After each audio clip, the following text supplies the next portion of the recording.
Bismillah, Sabir Sahab. Now I would request you all to please stand up for the national anthem.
الحمدللہ رب العالمین والصلاة والسلام علی رسولہ الامین وعلی قائد المجاہدین حبیبنا وحبیب رب العالمین، اما بعد فاعوذ باللہ من الشیطان الرجیم، بسم اللہ الرحمن الرحیم۔ والعصر ان الانسان لفی خسر الا الذین آمنوا وعملوا الصالحات وتواصوا بالحق وتواصوا بالصبر، صدق اللہ العظیم۔ انتہائی قابل احترام ڈاکٹر مفتی محمد زبیر اشرف عثمانی صاحب، نائب محتمم جامعہ دارالعلوم کراچی، محترم ڈاکٹر ایہاب صاحب، چانسلر تھیزم یونیورسٹی امریکہ،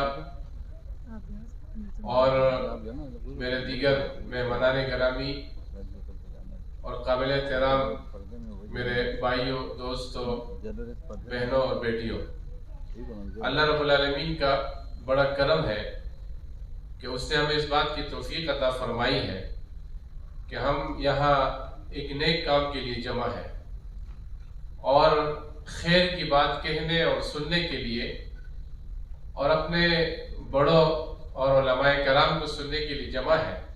بہت ہی مختصر کچھ باتیں آپ کے سامنے اس حوالے سے رکھوں گا۔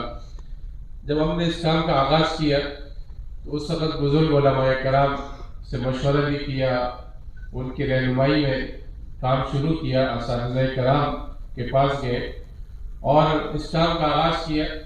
الحمدللہ ایک فرد سے شروع ہونے والے کام کر رہے ہیں اور شعبہ تخصصات ہمارے ہاں جو تعلیمی کام سر انجام دے رہا ہے اس میں مختلف عنوانات کے تحت تخصصات کرائے جا رہے ہیں۔ علماء کرام اور مفتیات بھی تیار ہو رہی ہے۔ اسی طرح مختلف جدید فقہی مسائل پر اسلامک فقہ اکیڈمی پاکستان 2014 سے سیمینار منعقد کر رہی ہے اور ان سیمینار میں کر چکے ہیں۔ کراچی میں، کوئٹہ، اسلام آباد، لاہور، مردان، پشاور، مختلف علاقوں میں یہ سیمینار ہوتے رہے۔ ایک فقہی بورڈ ہمارے یہاں موجود ہے جس میں مختلف شعبہ جات کے ماہر مفتیان کرام موجود ہیں، جو کہ ایسے مسائل کہ جو ہمارے ہاں بہت زیادہ ڈسکس کیے جاتے ہیں، ہم اساتذہ کرام کی رہنمائی میں کوشش کرتے ہیں کہ اس کا حل نکالیں۔ ایک دین کی رہنمائی فراہم کرنے کا عمل دائیں بائیں جو علماء کرام، مفتیان کرام موجود ہوتے ہیں، مختلف مکاتب فکر سے تعلق رکھتے ہیں، معتزل لوگ ہوتے ہیں، محقق لوگ ہوتے ہیں، اور ہم علمی کام کرتے ہیں۔ ہماری کوشش یہ ہوتی ہے کہ ایک علمی ادارہ ہے تو اسے اسی تحقیق اور ریسرچ کے حد تک جو ہے رکھا جائے، مختلف علماء کرام کو ساتھ لے کر چلا جائے۔ الگ کوئی اپنی کرام ہے، اساتذہ ہیں، ان کی رہنمائی میں بہت سارے فقہی مسائل ایسے ہیں جن کو ہم ریسرچ کرتے ہیں، تحقیق کرتے ہیں، لیکن اپنے اساتذہ کی تحقیق کا انتظار بھی کرتے ہیں۔ مختلف بڑے مدارس میں جانے کا اتفاق ہوتا رہا ہے۔ میں پچھلے سال اکوڑا کھٹک گیا تو وہاں ایک وفد کے ساتھ مفتیان کرام کا وفد تھا۔ ہماری ملاقاتیں بھی تمام جو وہاں کے ذمہ دار حضرات تھے، شیخ الحدیث سے بھی ملاقات ہوئی، معتمر صاحب سے ملاقات ہوئی، اور جو وہاں پر علمی حلقہ ہے انہوں نے کہا کہ آپ نے اس کا اعلان تو نہیں کیا ہے، تو ہم نے عرض کیا کہ ابھی تک اعلان نہیں کیا، ہم آپ کا انتظار کرتے ہیں۔ دارالعلوم کا اور یہی میں سمجھتا ہوں کہ کامیابی کی ایک ضمانت بھی ہے۔ آج بھی ہم یہاں جمع ہیں، بہت سارے لوگ اسی طرح یہاں پر موجود ہیں۔ اسلامک فقہ اکیڈمی پاکستان جو ہے وہ دراصل دین کی رہنمائی کا کام سر انجام دے رہی ہے، اور اس کام کے سلسلے میں ہم جہاں جہاں گئے، آج تک کہیں ہمیں کسی مزاحمت کا اور کسی اس طرح کے رویے کا as well as Fiqh Academy, they have been done so well in the education of the research process as well. So today, Mufti Sheikh Noman, we have a senior scholar here to present his thesis summary over here. So I would to Mufti Sheikh Noman sahab, please come upon this. ورحمة الله وبركاته. الحمد لله وكفى والصلاة والسلام على عباده الذين اصطفى أما بعد. میرے لیے بہت ہی مسرت کا مقام ہے کہ اس فورم سے میں آپ سے مخاطب ہوں۔ اس فورم کا جو عنوان ہے Islamic banking past, present and future, تو اسی کے حوالے سے جو کچھ گزارشات تیار کی تھی وہ آپ کے سامنے پیش کرتا ہوں۔ 2022 اپریل کے اندر فیڈرل شریعت کورٹ نے یہ فیصلہ دیا کہ جو کیس تقریباً 90s سے چلا آ رہا تھا، تو جو فائنلی ڈیسیجن یہ آیا جس میں درمیان ٹرو فالس چلتے رہے کہ وہ شریعت کورٹ سے سپریم کورٹ کے اپیلیٹ بینچ میں چلا گیا، اس کے بعد دوبارہ شریعت کورٹ میں چلا گیا، تو بالآخر 2022 اپریل کے اندر جو فیصلہ ہے اس میں یہ بات کہی گئی کہ مختلف ڈیٹیل ایک فیصلہ آیا جس میں یہ بات کہی گئی کہ انٹرسٹ اور سود کو اکنامی سے آپ نے ایلیمنیٹ کرنا ہے۔ ایسٹ اور لائبلٹی سائڈ پر اسلامی بینکس اس وقت پاکستان کے اندر جو کام کر رہے ہیں، اور جو اوور آل شیئر ہے وہ تقریباً 1/5 یعنی 20% ہے۔ جی نیکسٹ کیجیے۔ اب بات کرتے ہیں کہ جو اصل بات تھی وہ یہ کہ جو ججمنٹ آیا اپریل 2022، تو اس کے بعد کیا ڈیولپمنٹ ہوئی اور کیا واقعتاً اس ججمنٹ کو سیریس لیا گیا یا نہیں لیا گیا، تو اس حوالے سے جو ایجنڈا وہ یہ کہ الحمدللہ 2 ریگولیٹرز ہوتے ہیں، ایک آپ کے پاس اسٹیٹ بینک آف پاکستان ہے اور دوسرا جو ہمارے پاس ریگولیٹر ہے SECP ہے۔ دونوں نے ان چیز کو جو ججمنٹ ہے اس کو سیریسلی لیا اور اس کے بعد اس کے حوالے سے مختلف ڈیولپمنٹس میں مختلف کام کیے، اور اپریل 2022 کے اندر یہ اپنے فیصلہ آیا ہے۔